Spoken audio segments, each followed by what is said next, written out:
Hello world, Louise Edington, Cosmic Owl Astrology, here today to talk to you about the Leo full moon, the Leo full moon on February the 12th. And before I do though, I'm just going to invite you again to check out my Venus retrograde heroine's journey class.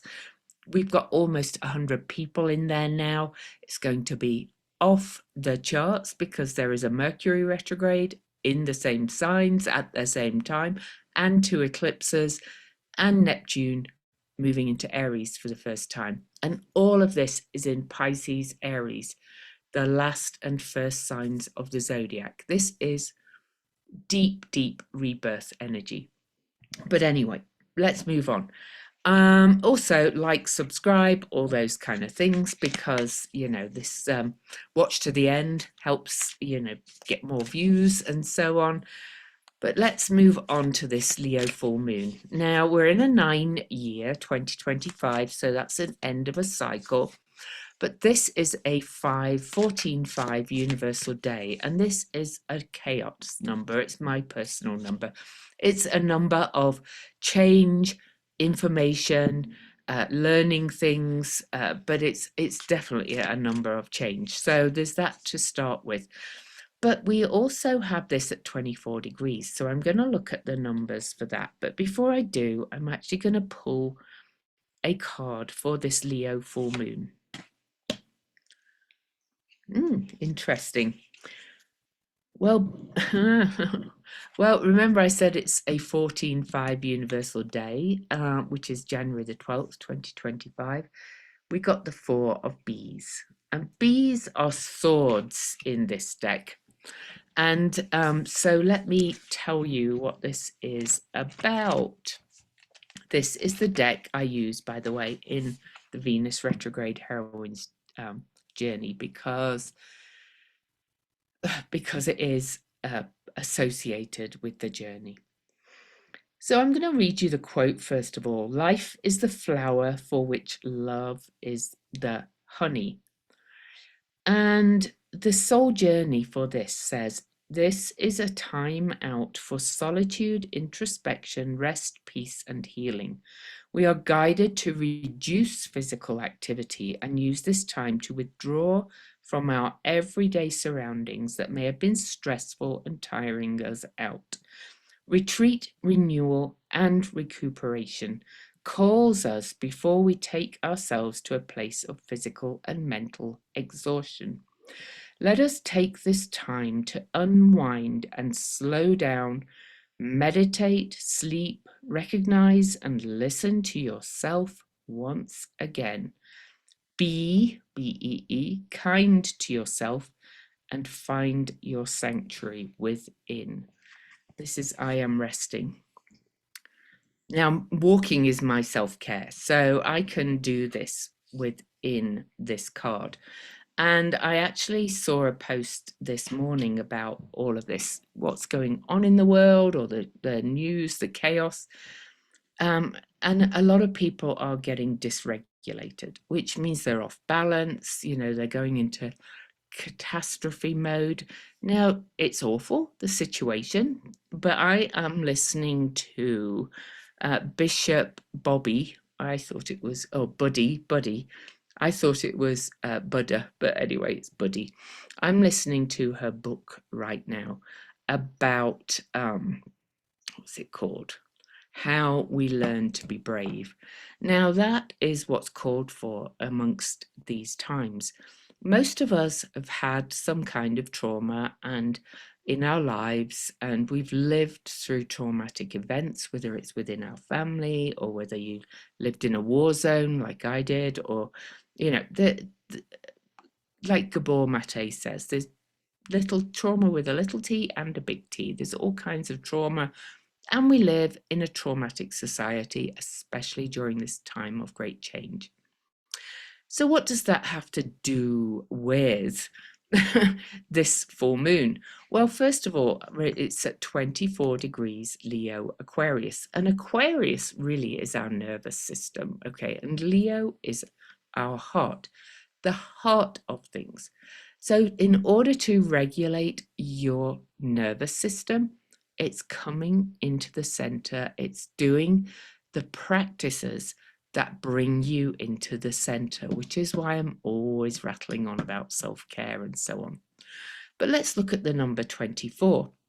Well, this is a card for 4 is a number of stability, and 2 is really the number of the divine feminine. So 24 is a number of balance, and it adds up to a 6. It's about harmony, balance, responsibility, and love. And every bit of this shows up in the astrology. Okay. And so the just a little bit more on the numbers. 2 plus 4 adds up to 6. And 6 really is the number of discrimination, imagination, union, love, ability to use the imagination and the intellect combined, relatedness, and taking responsibility for numbers. But 6 is said to be the mother number and is a working building number. It symbolizes responsibility and service, which needs to be achieved through love, nurturing, and protection. There is an innate desire within the 6 number to bring harmony, peace, justice, and truth to all experiences in life. 6 thrives on beauty and needs to be comfortable in their lives, emotionally, spiritually, and physically. All right, so let's look at the chart and talk about this moon. And I'm really going to keep it fairly short this time. I was asked to keep my videos shorter, and I'm like, oh God, I probably can't, but I'll, then I'm like, I'll give it a try. It says I've got low system resources. Oh, I've probably got too many things open.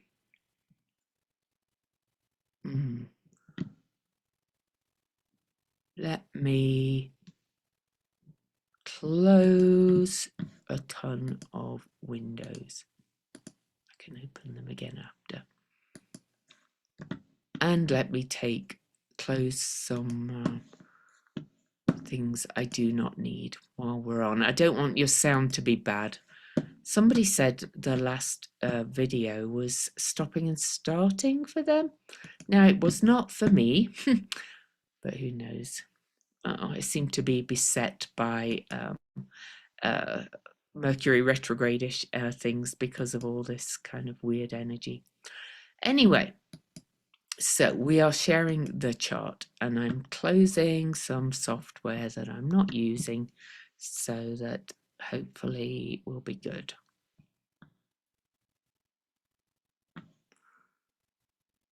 Let me talk while this decides to close.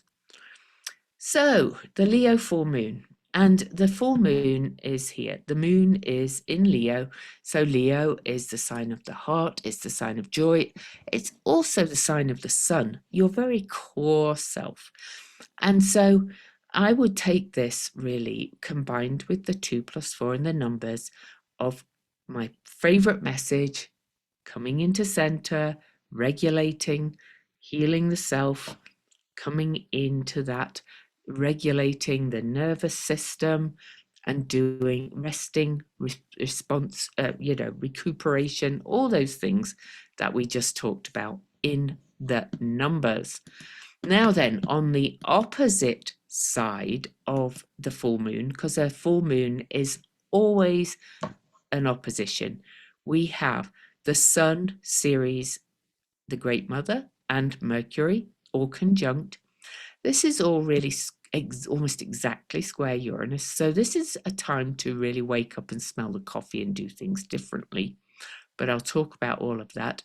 And it's kind of in a wide square as well with Juno, sacred contracts, asteroid, also kind of the marriage of all opposites. So that is making a fixed T square, and fixed really is kind of like getting settled in place. That's very much what a fixed T square is, because this is saying come into the center. Other things I will probably quickly talk about are the Centaurs. We have Chariclo, Chiron's wife, the grace spinner, Nessus, revealer of abuses of power, and Chiron, all at 18, 19 degrees, and Nessus is conjunct Saturn. They are all speaking to each other. So I'm going to talk about that some. Also, Neptune in the North Node, trine Juno, but we've kind of looked at that a little bit because I did a whole video about Neptune conjunct the North Node, because that is a very big aspect. All right, I'm going to stop the share and I'm going to look at the chart myself and just tell you what all this is about. So the Leo moon, so even in the card, you know, you can see that the heart of things is here. This person has come into heart, bringing, you know, spirit down into source, going into rest and repose. Now, to rejuvenate, you do not have to do that kind of meditation. I'm not keen on it personally. It just doesn't really work for me. I'm better walking meditations and things, but you get the idea of what all this is about. But then, as I mentioned, the moon in the sun's sign is facing off to the sun in Aquarius, in the sign of the nervous system, but also edgy, restless energy, also the people. And the sun, our very core self, is conjunct the Great Mother, who is saying, we have to kind of come into meeting our own needs first. How many times do I say that? And then we can help to meet the needs of the other people. Mercury, which is the mind, which is the bees, also is now saying, Mercury, we have to bring that mind in as well. So in a way, we have the energy of self-care, self-love, meeting our own needs. Mercury, the energy of our mind and what information we are taking in. Stop doom scrolling, stop watching the news, take in only what you need to know. The chaos is deliberate. Take self-care. And Mercury and Ceres are both so close to the sun. They are not cazimi, but they are combust. And this means that their energy is burned out by the sun. So you are being told, in my opinion, to come into that energy of the very core of the self and taking care of all your needs first and limiting the information that you are putting into yourself if it sends you into dysregulation, and coming into that center. It's a very focused new full moon in that way, but it is almost exactly square to Uranus. And Uranus, as I record this on the 29th, is about station direct early on the 30th. I'm recording this on the Aquarius new moon. And Uranus is the modern guide for the sign of Aquarius, where the sun and Ceres and Mercury are. And Uranus is saying, make radical changes, wake up and do things differently. And Uranus is in Taurus, the sign of values and the physical world and money, but also the senses, the 5 physical senses. So overall, the T-square, the main T-square, caused by this full moon, Ceres and Mercury and Uranus, is saying, change how you do things, change how you think about it, change how you look at things, make radical changes. If you are getting dysregulated and if you are falling into doom scrolling fear, it's understandable, but what is it helping anybody? Now is a time for courage and bravery, which is also the moon in Leo. Leo is bravery and courage. It's a lion. It roars. And now the moon in Leo can be very tender and sensitive.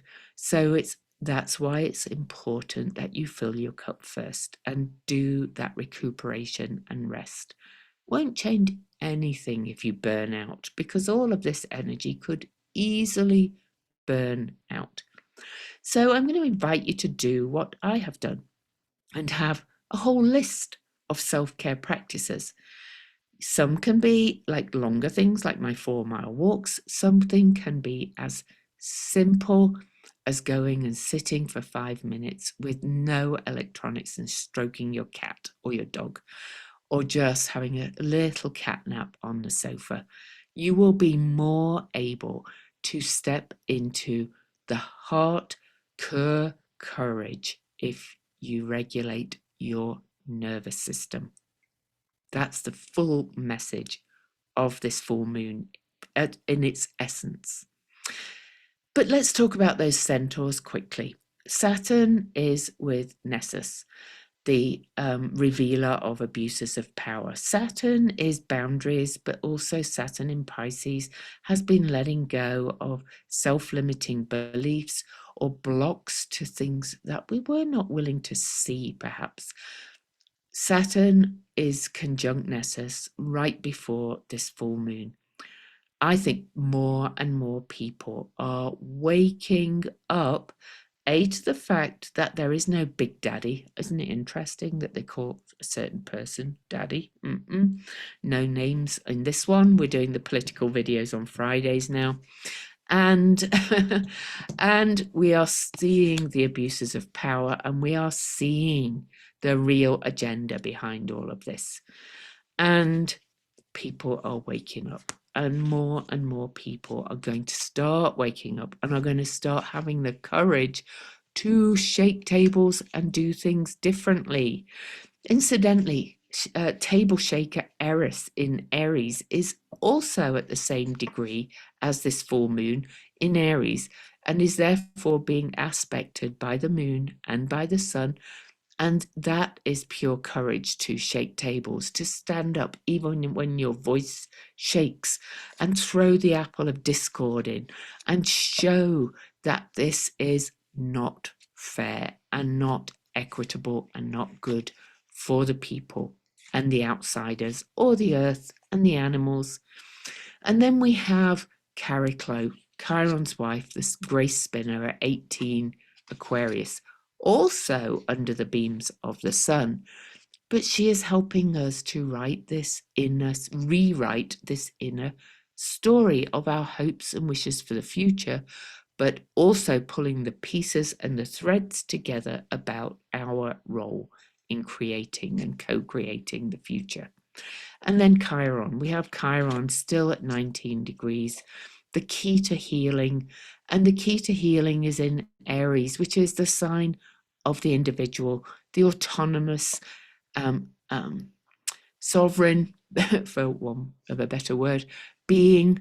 And I've said it many times with Chiron in Aries, it's not only healing kind of the aggressive masculine, with Mars being the guide for Aries, and now retrograde still, but now at this degree it will station direct at, but saying no, we have to move into protector mode.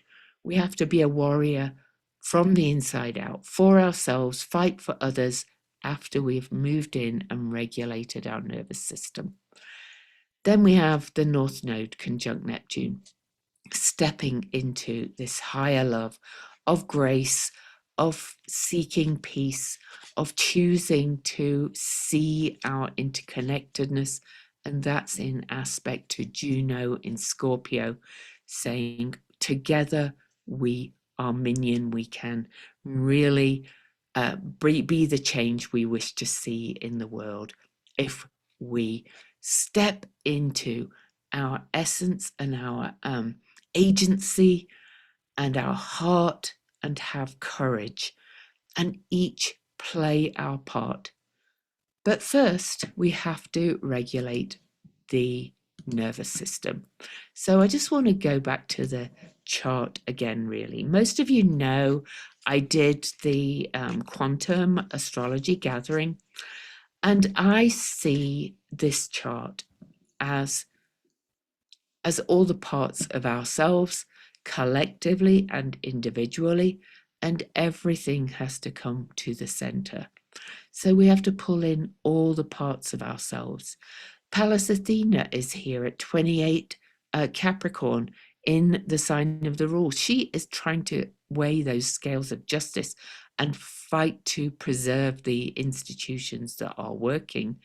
But Pallas Athena is at the midpoint of this watery, loving, emotional, empathic kind of energy. This is really saying it's time to bring in both the yin and the yang, and the empathy is a revolutionary act. Compassion is a revolutionary act. Joy is a revolutionary act. Self-care is a revolutionary act. You do not have to go and storm the Capitol and burn things down to bring this revolution. You just have to find your communities. That's Aquarius too. Withdraw perhaps from the parts that are dysregulating your system. Find your people. Take action, whether it's in a small area or a big area. Use all your skills that have come to this point of fulfillment, and move into this mothering energy, really, which is what this is. Mothering yourself and then mothering others. Anyway, I want to pull, as well as the card I pulled, before I go, I do want to just pull a couple of cards from this quirky deck that I've got, just for a bit of guidance between now, the new moon at 9 Aquarius, and this Leo full moon on February the 12th.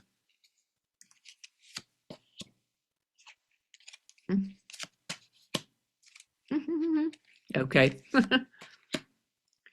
Oh, I kind of like this. Okay, so first there is a lasso, and for you know, because I try and do these energies as more about you individually.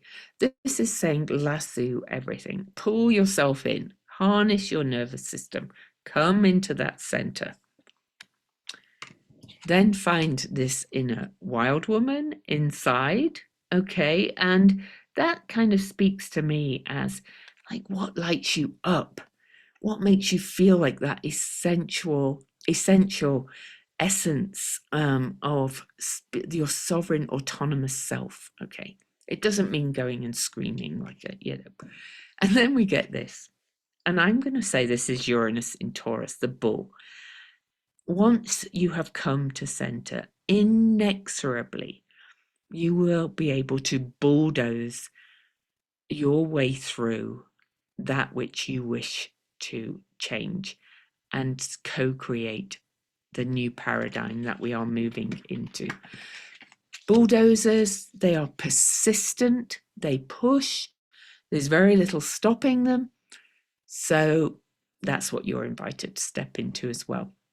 So all in all, from me, see you next time, and happy Aquarius new moon, happy all the North Node conjunct Neptune, and please check out the Venus retrograde class. Honestly, I'm just going to quickly share the chart again. One little last thing. I'm not going to keep moving it. I'm just sharing this chart. So at this point, Venus is at 5 degrees Aries. She moves to 10 and she moves back to 24 Pisces. So she's going back in this area of the chart. But Mercury, that's soaking up the sun on this full moon, is also going to go retrograde at 9 Aries and move back into Pisces. Then we have eclipses while Venus is also retrograde, and the eclipses are on March the 14th. Venus goes retrograde March the 1st. First eclipse is March the 14th. The second eclipse is March the 29th. And the Venus star point, in fact, I'm going to show you this really quick, okay? So Venus, the Sun conjunct Venus is the Venus star point. Venus will become morning star after that conjunction. That's on March the 22nd. This is the only other chart I will show you. This is the Venus star point. Mercury will then be where Venus is right now, and Venus has yet to move back into Pisces. Saturn is pretty much moved to the point where Venus will station direct. It's all in this concentrated area of the chart of birth, death, and rebirth. And you can also see that Neptune is about to move into Aries. But not only that, the other thing I really wanted to show you is right before the Venus star point, we actually have the midpoint of the eclipses.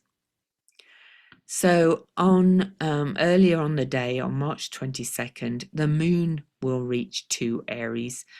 Venus and the sun are in orb of each other, of their cazimi now, and this is the last quarter moon between the eclipses, which is a major turning point. Lots more I'll be saying about that chart, but before I get carried away, I'm going to stop. Honestly, I've never seen anything like it. And we'll be doing soul retrieval, we'll be doing energy extraction, we'll be doing rememberment journeys, we'll be doing all transfiguration work. You are going to emerge from the Venus retrograde journey feeling a real rebirth, okay? And it's building on the last retrograde, which was in Leo, courage. And I'll talk more about that in the class, obviously. Peace out. Come join us. It's amazing. But if not, just leave me a comment and a thumbs up. Oh, I love you all. Bye.